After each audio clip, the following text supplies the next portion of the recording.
Isa pong mapagpalang hapon sa ating lahat at ngayon po ay nagbayanihan po kami dito po sa GFCC Libas Church para po sa extension po ng aming church para po sa gagawin po namin kitchen at Sunday school room at saka po sa aming comfort room dito po sa church po. Ayan, naghukay na po.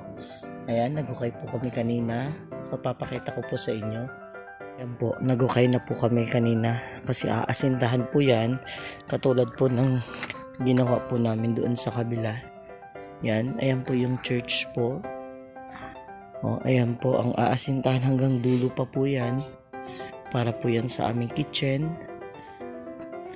Yan, konti-konti lang po, paunti-unti. Ang importante po ay may magawa po tayo at sa biyaya ng Panginoon at sa kanyang pagtulong po sa amin, nakakayanan naman po yan. Ang importante, tulong-tulong, sama-sama. Ayan po yung sa church.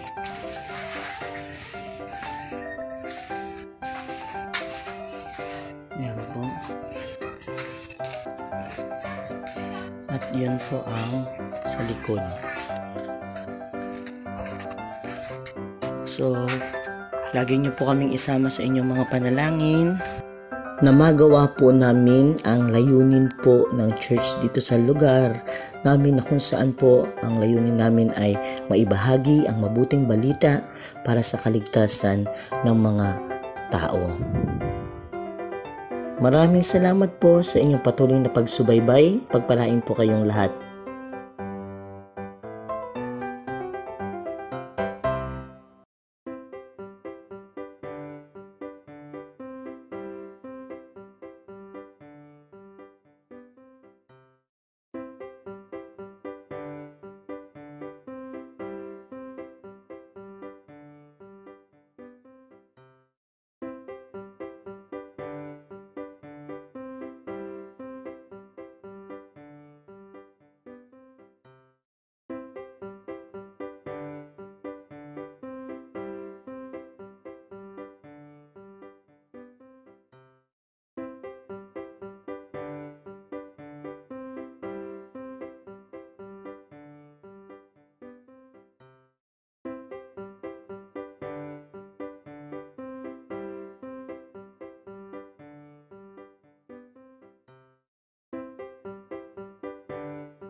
Po sa amin ko, salamat po sa mga pagtulong po nila. Salamat po sa kanilang pagbibigay ng panahon at pagbibigay ng pagkita sa buhay. Thank you Lord at sa pagkain nito, magbasbasan mo at linisin mo, magpalakasin namin sa pangalan ng Jesus. Amen.